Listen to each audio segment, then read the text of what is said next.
एक बात पर विश्वास कर लीजिए कि आपको कोई भी सुखी नहीं कर सकता। यदि आपको कोई सुखी कर सकता है तो आप हैं। बिल्कुल घनीभूत अर्थात ठोस बात है, इसे समझ लेना।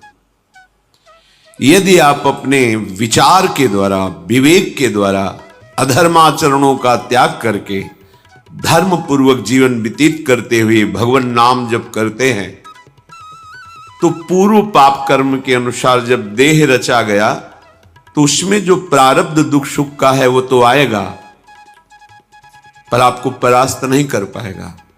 और आगे आपके लिए महासुख है जो दुख और सुख दोनों से परे है। अखंड प्रसन्नता, अखंड आनंद, वो केवल आपके करने से होगा।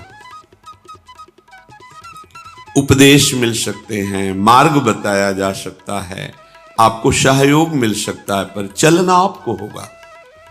यदि आप नहीं चले तो ये कहीं भ्रम हो कि मैं कहीं जाऊं और मेरी दुख निवृत्ति हो जाए, तो इस भ्रम को छोड़ देना आप। क्योंकि हम आप तो बहुत छोटे जीव हैं, अर्थात बहुत लघु तपस्या, लघु पुण्य वाले हैं। हम उन महापुरुषों की बात करते हैं जिन्होंने आजीवन ऐसा तप संचय किया, फिर भी उनके शरीर में भारी से भारी दुख देखे गए। ये दुख और सुख एक भ्रमात्मक इंद्रजाल है माया का, ना दुख है न सुख है।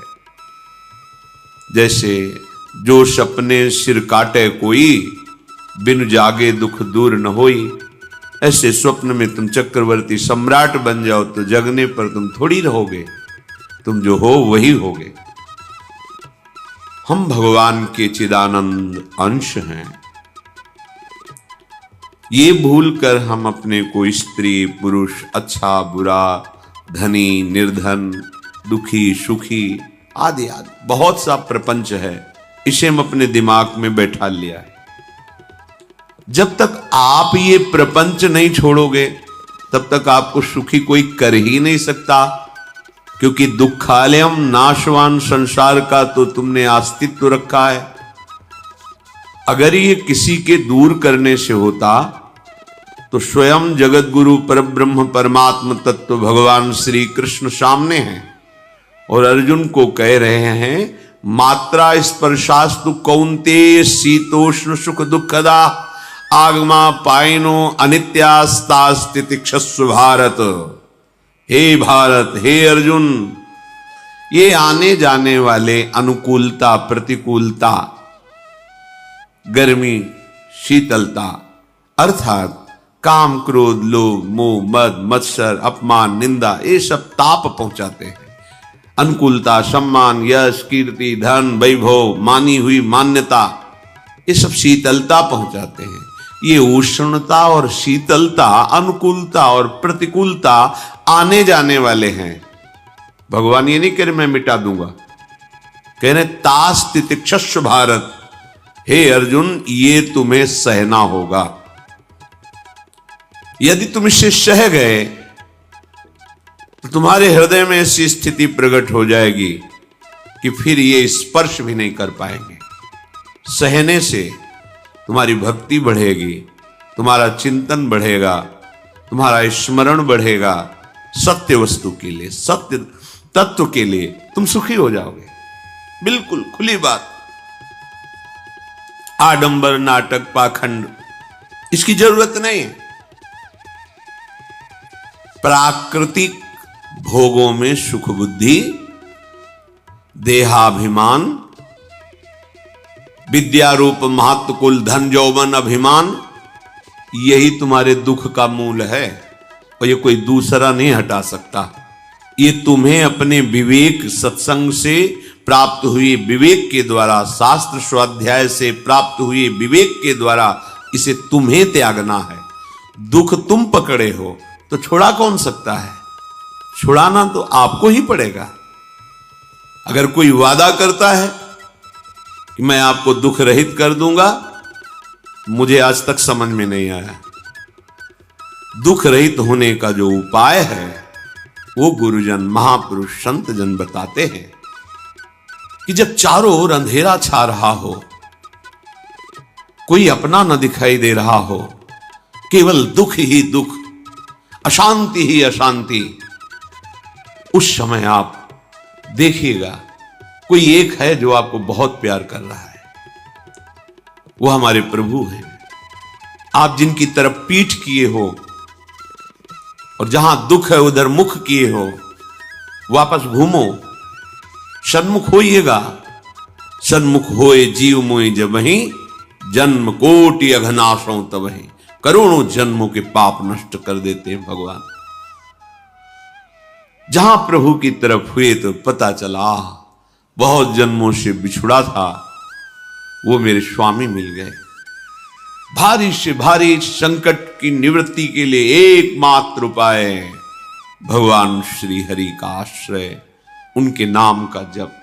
सत्य मान लीजिए, आडंबर से कुछ नहीं होना।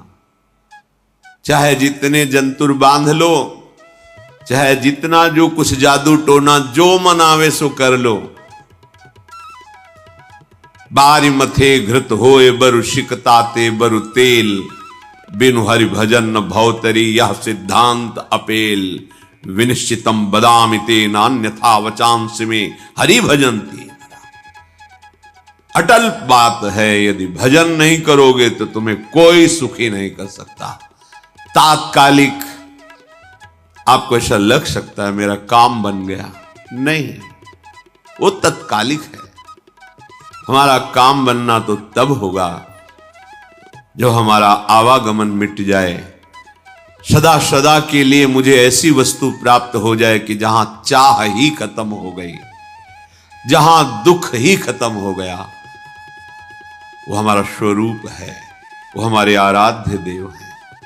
प्रार्थना मान लीजिए, भटकाव से बचिए। ये कलिकाल मलायतन मन कर देख विचार, श्री रघुनाथ नाम बिन नाहिन आन आधार। महापुरुषों ने स्पष्ट कहा है। ये मलायतन मल का आगार है। मल माने कामना, नाना प्रकार की वासना, भ्रष्ट आचरण, छल कपट, दंभ पाखंड, बोलबाला, इसका एकमात्र श्री भगवान का नाम आधार है। जो चाहत है नित्य सुख अर मन को विश्राम, तो हित ध्रुव हित सो भजत रो पल पल श्यामा श्याम श्यामा श्याम श्यामा श्याम। यदि सच्चिदानंद शाश्वत सुख चाहते हो, जहां से कभी हटना ना पड़े, केवल सुख ही सुख है, आनंद ही आनंद है, और मन का विश्राम चाहते हो कि भाग दौड़ मन की मिट जाए, तो बस प्रेम से बोलते रहो श्यामा श्याम श्यामा श्याम, राधे श्याम, राधा राधा राधा वल्लभ। ये बड़ी शोध करके महापुरुषों ने बात कही है। यदि आप भजन नहीं करते तो आप दिमाग में लिख लीजिए, चाहे अपनी नित्य डायरी में लिख लीजिए, जो आप दिनचर्या लिखते हैं। आपको कहीं भी कभी भी कोई भी सुखी नहीं कर सकता। गांठ बांध लीजिए, भटकने की जरूरत नहीं है। और यदि नाम जप करने लगे, धर्माचरण करने लगे, तो तुम आशीर्वाद देने वाले बन जाओगे। सातरति सातरति सा लोकांतारयति। ध्यान दीजिए, वो तर जाता है, वह तर जाता है, वो लोकों को तार देता है। जब पृथ्वी में भयंकर पापाचरण की वृद्धि हुई, असुरों के द्वारा प्रेरित होकर के जहां भी धर्माचरण, नाम कीर्तन, यज्ञ, हवन, होम, ऋषि मुनि विध्वंस कर दो, क्या हुआ? कोई दूसरा दिखाई दिया क्या? नहीं, किसी की सामर्थ्य नहीं थी। सब मिलकर के ब्रह्मा जी के पास गए, जो ईश्वर कोटि के महापुरुष, सबने ब्रह्मा जी से प्रार्थना की। ब्रह्मा जी ने कहा, हम भी जिनके सेवक हैं, वही प्रभु अब हमारे दुख का निवारण कर सकते हैं। सोचो, आप किसी और से दुख निवृत्त कराना चाहते हैं, जिसने सृष्टि बनाई है, भगवान ब्रह्मा जी भी कह रहे हैं मैं जिनके सेवक हूं, वही प्रभु हमारे और आप सबके दुखों का निवारण करते हैं। तो आपको समझ में नहीं आ रहा कि एकमात्र भगवान श्री हरि ही हमारे दुख का निवारण कर सकते हैं। हमें कहीं भागने दौड़ने की जरूरत नहीं है। साधु समागम इसलिए किया जाता है कि हृदय पवित्र हो जाए, पवित्र हृदय की पहचान बुद्धि में विवेक का प्रादुर्भाव हो जाए, और विवेक से मोह का नाश करके हम निरंतर प्रभु के प्रेम में डूबे, भजन में डूबे। सबने एक साथ मिलकर के विचार किया कि महासुख सिंधु प्रभु से विनय करनी तो कहां जाया जाए, वैकुंठ चले, किसी ने कहा क्षीर सागर चले, अपनी अपनी भावना व्यक्त कर रहे थे।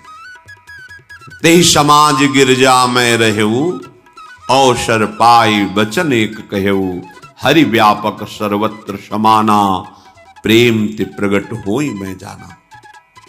हे गिरिजा, परम वैष्णवाचार्य भगवान महादेव जी कहते हैं, उस देव समुदाय में हम भी थे। हमने कहा कि हमारे तो हृदय में बात ऐसी आती है कि कहीं भागने की जरूरत नहीं है। हरि व्यापक सर्वत्र समाना, जैसे वो वैकुंठ में विराजमान है, क्षीर समुद्र में विराजमान है, ऐसे कण कण में विराजमान है। बस तुम प्रेम से पुकारो, जहां पुकारोगे वहीं प्रभु प्रकट हो जाएंगे। नाम बाणी जहां श्याम श्यामा तहां, नाम बाणी निकट श्याम श्यामा प्रगट। सिद्ध सिद्धांत है, भटकने की जरूरत नहीं। जहां हो वहीं से प्रिया प्रीतम का नाम पुकारो, नाम कीर्तन करो, उनकी लीलाओं का गायन करो, सबको सुख देने की भावना करो। देखो तुम्हारी दृष्टि बदलती चली जाएगी, भगवत साक्षात्कार करने की योग्यता आने लगेगी। ऐसा ही हुआ। सबने मिलकर के श्री भगवान को विनय पूर्वक आर्त भाव से पुकारा। आकाशवाणी हुई, निर्भय हो जाओ, निश्चिंत हो जाओ, मैं स्वयं अपने अंशों के सहित अवतार लेकर इस भूमि का भार हरण करूंगा। तुम सब बड़े बड़े जो देवता हो, जाओ हमारी लीला में सुख लेने के लिए सब ऋक्ष वानर आदि का रूप धारण करो। ब्रह्मा जी, महादेव जी, बड़े बड़े ईश्वर कोटि के लोकपाल बहुत प्रसन्न हुए, क्योंकि भगवद वाणी सत्य है, त्रिकाल सत्य है। सबको विश्वास हो गया कि अब मारा तो जाएगा ये महासुर, जिसको लगता था कोई ना मंत्र के द्वारा मार सकता है, ना अस्त्र के द्वारा मार सकता है। स्वयं श्री भगवान पधार रहे। भगवान ने जो निरंतर भजन प्राण रहते हैं, कश्यप जी, अदिति जी, वो भगवान के वात्सल्य में भरे थे। प्रभु जब प्रकट हुए तो उनसे कहा, मुझे आप जैसा पुत्र चाहिए। प्रभु ने कहा कि मेरे जैसा तो मैं ही हूं, अद्वितीय हूं, दूसरा कोई है नहीं, मैं ही अवतरित होऊंगा। भजन में देखो कितनी सामर्थ्य है। जगत पिता को पुत्र रूप में प्राप्त कर रहे हैं। वही चक्रवर्ती सम्राट अवधपुरी के नरेश महाराज दशरथ जी के रूप में, जिनकी महामहिम अद्भुत सौभाग्य प्राप्त करने वाली तीन ये रानियां, श्री कौशल्या जी, श्री कैकेयी जी, श्री सुमित्रा जी, भगवान वशिष्ठ जी इनके गुरुदेव हैं। प्रायः बड़े बड़े महान जो राज्य पालक रहे, उनके ऊपर, राजा के ऊपर महाराजा विराजमान रहे। ऊपर से स्वर्गलोक आदि लोकों से भी यह शिक्षा मिली है। देवराजेंद्र तो भगवान बृहस्पति, दैत्यराज बलि तो भगवान शुक्राचार्य, जनक जी तो सदानंद जी महाराज, दशरथ जी तो वशिष्ठ जी महाराज, ऐसा था। क्योंकि जहां हमारा विवेक काम नहीं करता वहां ये ब्रह्मबोध संपन्न महापुरुष तत्काल हमको संभालते हैं। महाराज दशरथ जी के हृदय में प्रबल लालसा हुई कि अब अवस्था व्यतीत होती जा रही है, पर जो गृहस्थ धर्म का परम लाभ है वो तो हुआ ही नहीं। वशिष्ठ जी के चरणों में प्रणाम करके कहा, भगवान एक ही बात की असंतुष्टता है, हमारे कोई पुत्र नहीं है। वशिष्ठ जी ध्यानस्थ हुए, ध्यान में देखा और उनका, तुम्हारा जैसा सौभाग्य अन्य का किसी का नहीं हो सकता।